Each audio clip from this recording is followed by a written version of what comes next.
Bismillah, salatu salam ala rasulillah, sallallahu alayhi wa sallam. Donc dans cet audio aujourd'hui, je vais parler d'un sujet qui à mon sens est important. En tout cas, c'était un sujet qui me tracassait depuis très longtemps, à savoir la symbolique qui se trouve derrière le réveil vers 3h30 du matin, 4h du matin. Donc on a beaucoup de films d'horreur qui montrent que les criminels, juste avant de passer à l'acte, se réveillent souvent à l'heure de 3h30.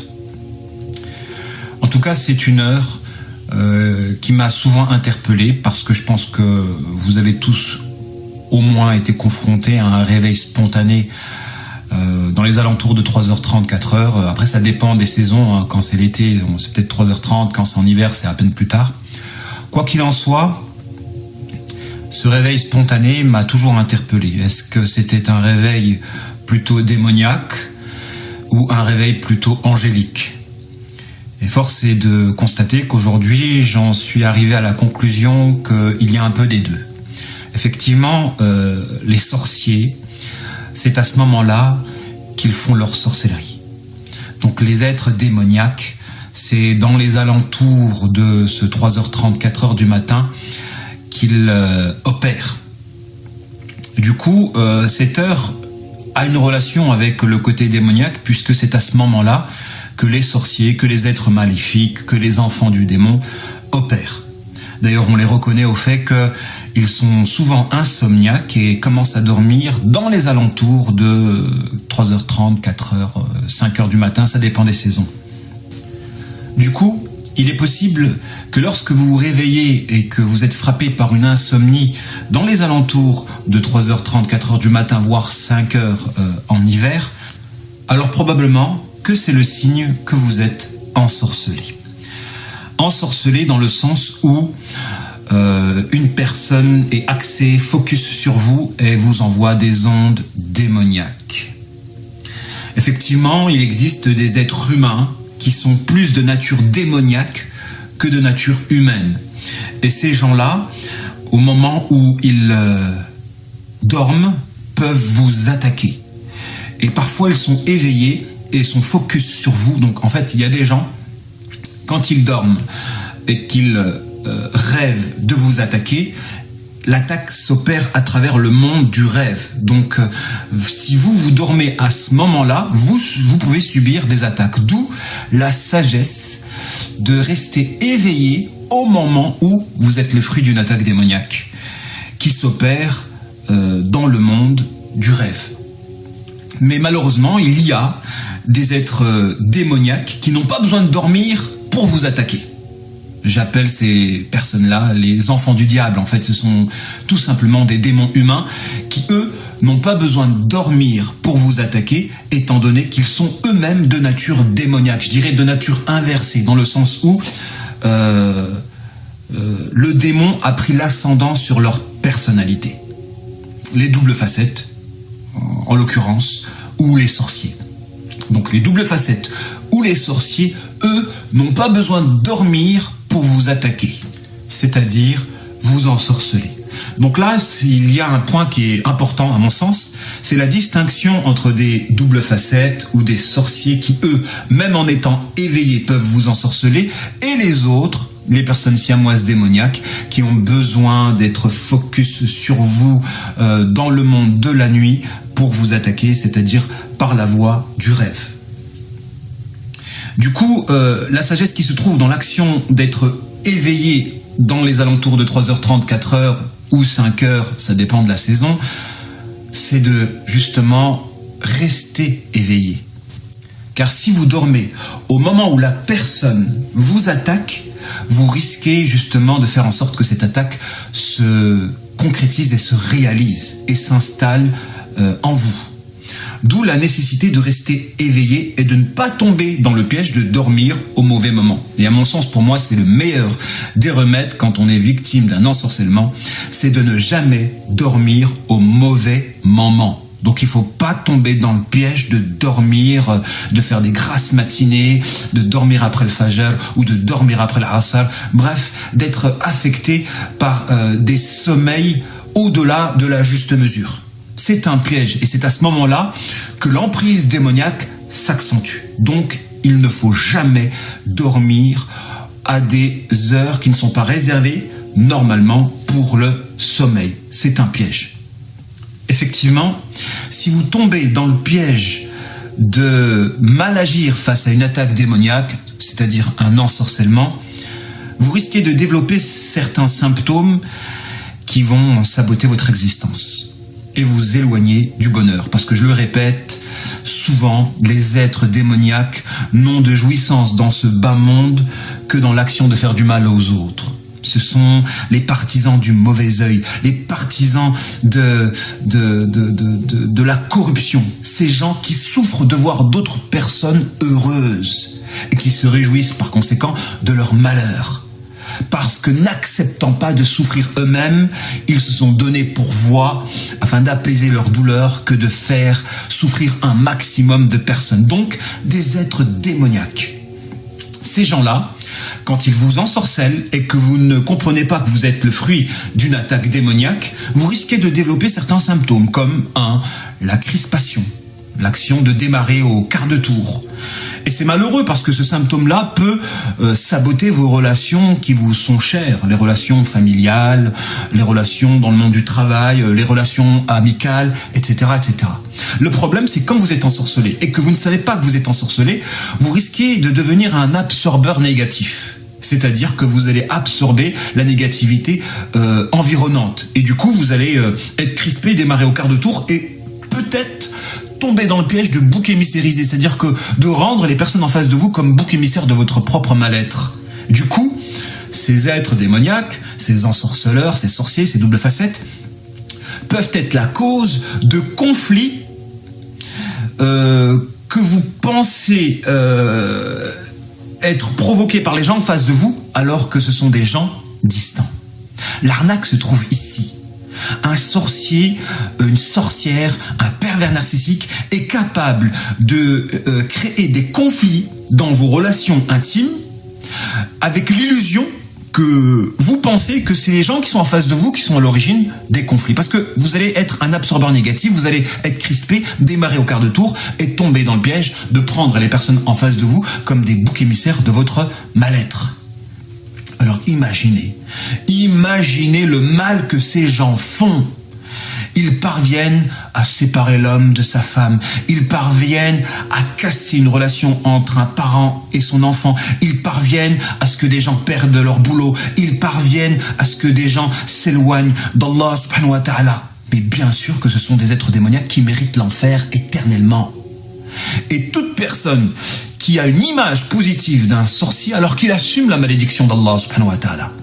Parce que quand vous côtoyez, ou vous défendez, ou vous protégez une personne double facette, c'est-à-dire perverse narcissique ou sorcière, parce que les deux c'est un peu lié, le pervers narcissique et le sorcier, c'est un peu le même profil étant donné que ces gens-là ont une relation d'intérêt avec un démon, donnant.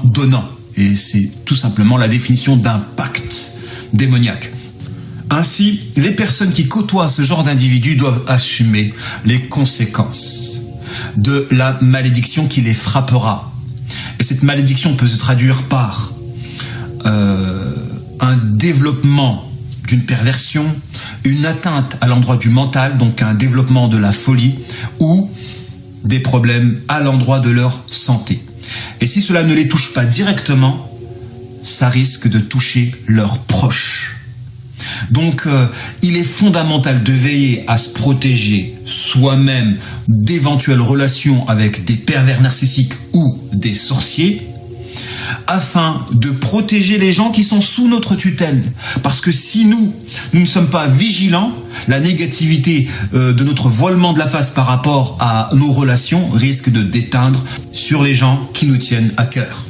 C'est pourquoi, à mon sens, les personnes qui cherchent à trouver des excuses ou qui se voilent la face sont tout aussi méprisables que les gens qui accomplissent de la sorcellerie. Donc je le répète, les personnes qui cherchent à trouver des excuses aux sorciers, aux sorcières, ou aux pervers narcissiques ou aux perverses narcissiques sont tout aussi méprisables que les concernés. Donc je le répète, les différents symptômes que vous pouvez subir consécutivement à un ensorcellement sont la crispation, l'action de démarrer au quart de tour, l'action d'être un absorbeur négatif. Donc ça peut se traduire par le fait que vous ne supportez pas la foule et vous avez du mal à rester très longtemps dans des endroits de regroupement comme les marchés ou les supermarchés. L'action de démarrer au quart de tour face aux gens qui sont en face de vous, donc la cassure des liens qui vous sont chers, les liens familiaux particulièrement. D'autres symptômes comme le froid, d'avoir froid, surtout à l'endroit des membres extrêmes comme les pieds ou les mains. Le développement de certains abcès, l'action de subir des états qui ne sont pas les vôtres, comme la dépression par exemple. Et c'est horrible de subir une dépression que vous ne comprenez même pas et qui est le fruit d'un ensorcellement. Il y a l'action d'être lourd, par exemple, une lourdeur qui peut se mesurer si vous avez une cadence sportive à l'action de ne pas être au rendez-vous à l'endroit des résultats. Il y a aussi la gourmandise et surtout donc l'action de développer parfois des perversions que si vous concrétisez en actes moyennant des péchés, alors la négativité va s'installer durablement en vous. Car il y a toujours deux causes à une maladie, je le répète souvent, je le souligne. La cause initiale, donc éventuellement la personne toxique, le sorcier, la sorcière, la perverse narcissique ou le pervers narcissique, quand il vous ensorcelle, il vous envoie donc une charge négative qui peut se traduire par la présence d'un démon en vous. Ensuite, si ce démon s'installe en vous par l'action de vous pousser à faire un acte, un péché, dorénavant la négativité, elle va s'identifier en vous. Du coup, même si le sorcier qui vous a ensorcelé a arrêté de vous ensorceler, mais vous avez concrétisé la négativité par des addictions au péché, le mal devient vôtre.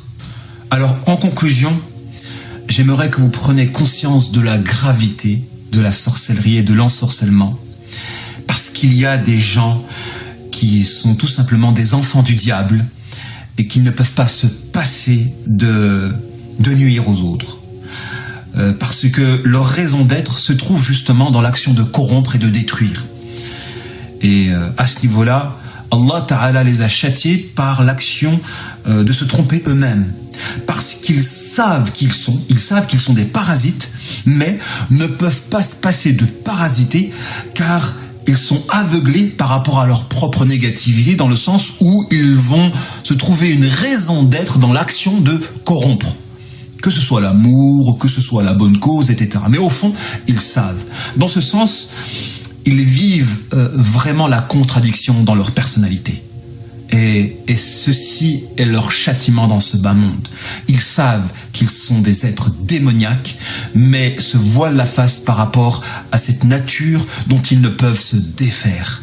Et du coup, il y aura un mélange entre une beauté de forme qui leur servent pour pouvoir manipuler, et c'est pourquoi il faut jamais tomber dans le piège de la mesquinerie, de la pitié, etc. Il faut jamais tomber dans ce piège-là, parce que les suppôts du diable, les enfants du diable savent très bien utiliser l'arme de la mesquinerie, de la pitié pour vous ensorceler. Donc ces gens-là, en réalité, ne trouvent de bonheur que dans l'action de faire souffrir d'autres personnes. Parce que s'ils ne parviennent pas à détruire des gens, ils se détruisent eux-mêmes. Et c'est pourquoi ils vous collent dans la détestation. C'est vraiment le signe que ces êtres-là sont des démons. Car la vocation d'un diable, c'est justement de vous coller dans la détestation. Et c'est pourquoi quand on les démasque, ces gens-là, ils ne vous lâchent pas facilement. Bien au contraire, ils tenteront de vous infiltrer moyennant des relais. Et c'est en cela où l'espionnage est l'une des caractéristiques des hypocrites et des suppôts du démon. Ces gens-là, en réalité, quand on les démasque et on les piège, ils vont tenter de se rapprocher de vous moyennant des relais, par l'action de corrompre une personne proche de vous pour avoir des informations vous concernant. C'est comme ça qu'on les reconnaît. Faites attention quand vous avez des gens qui tentent d'espionner et de vous corrompre afin de faire de vous un agent au service donc de la négativité. Vous êtes face à une personne démoniaque Et c'est tellement évident, subhanallah, c'est tellement évident qu'il n'y a même pas besoin d'aller plus loin. Vous avez des êtres démoniaques qui ont l'art d'espionner ou d'infiltrer moyennant la corruption du maillon faible d'un groupe ou d'un ami. Alors le plus important de cet audio, c'est de vous donner les ingrédients justement de la guérison ou de la protection vis-à-vis d'un éventuel ensorcellement. Et bien sûr de mesurer la gravité d'un ensorcellement parce que ça peut saboter des vies. Il y a des gens qui peuvent divorcer, il y a des gens qui peuvent se suicider, il y a des liens qui peuvent se briser, il y a des emplois qui peuvent être perdus, il y a des blocages qui peuvent naître. Franchement, il faut détester ces gens-là. Avoir une image en phase avec la réalité, c'est thérapeutique. Et les concernant implique de les observer à travers leur réalité. Et ce sont des enfants du diable.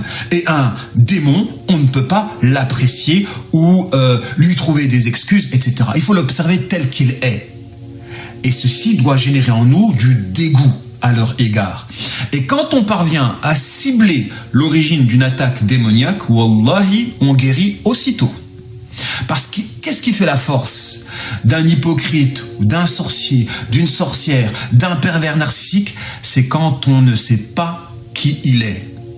Il faut savoir qu'un pervers narcissique, ce qui fait sa force, c'est la tromperie. Quand il parvient à nous tromper, il gonfle en énergie démoniaque. Et c'est pourquoi très souvent, quand on a des pervers narcissiques qui viennent nous voir en thérapie, leur objectif en réalité, c'est de surmonter l'obstacle du miroitement et du profilage en parvenant à cacher la réalité de leur profil. Et du coup, quand vous avez un pervers narcissique qui vient en thérapie et qui parvient à la fin de la séance à ne pas être démasqué, en réalité, c'est comme s'il était victorieux. Et vous avez des pervers narcissiques qui se donnent pour challenge de venir en thérapie afin de surmonter l'obstacle du profilage pour pouvoir en sortir vainqueur. Parce que c'est vrai que quand vous allez voir un thérapeute, un raqi ou autre, si ce dernier ne parvient pas à cibler le problème, le démon en sort vainqueur. Et ceci va se traduire par un gonflement de l'énergie négative qui va faire désespérer, bien évidemment, le patient. D'où la nécessité de cibler. Et le ciblage, pour ce qui concerne notre propos, consiste à savoir d'où vient potentiellement l'attaque qui nous affecte. Parce que si on ne sait pas d'où vient l'attaque qui nous affecte, on risque de prendre les personnes en face de nous comme des boucs émissaires à notre mal-être. Et là, bien sûr, Shaitan se réjouit d'être le causateur d'une embrouille sans que l'on sache que c'est lui. Ça, c'est ce qui fait la force du diable. Quand il parvient à être la cause d'une embrouille entre des humains sans que l'humain sache que c'est Shaitan la cause, alors ça, c'est ce qui fait sa joie et son paradis dans ce bas monde. D'où la nécessité, mes frères et mes sœurs, dans la foi, de veiller à ne pas tomber dans le piège, de prendre la personne en face de vous comme bouc émissaire de votre mal-être quand vous êtes affecté par une crispation que vous devez traduire comme étant le fruit d'un ensorcellement. Je le répète, les signes de l'ensorcellement, c'est plein de rêves étranges, un sommeil lourd, une lourdeur durant la journée, une crispation, les membres extrêmes de votre corps qui sont froids, le développement d'abcès, le développement d'états subis, parfois de la gourmandise, la présence de pulsions qui normalement vous sont étrangères. Tout ça sont des symptômes d'un ensorcellement. Et il faut vraiment être dur mentalement à l'endroit des personnes à l'origine d'un ensorcellement. Ce sont des alliés du diable. Et wallah, il existe des enfants du diable. Ces enfants du diable, wallah, je crois qu'il n'y a pas d'espoir pour eux. Il n'y a pas d'espoir pour eux. Parce qu'on les reconnaît au fait que leur raison d'être, c'est la corruption. Et ils vont s'accrocher aux êtres lumineux. Car leur objectif à eux, c'est justement de gaspiller la lumière. Et quand ils n'y parviennent pas, alors ils deviennent des démons sur pattes. Et franchement, c'est bon signe. Parce que si vous n'êtes pas attaqué par des âmes les plus laides, c'est qu'en réalité, vous ne cheminez pas sur la voie droite, la voie de l'excellence, celle qui produit de la lumière et qui est utile à l'ensemble des croyants. Et je le sais, que l'écoute de cet audio va accentuer la haine de certaines personnes. Ces fameux diables qui souffrent à chaque fois que je poste un audio les concernant. Car plus on démasque des hypocrites, plus les hypocrites souffrent d'être démasqués et développeront une haine à mon endroit. On continuera et on ne lâchera rien. Wal-aqibatu lil-muttaqin. Et la fin heureuse sera seulement pour les pieux.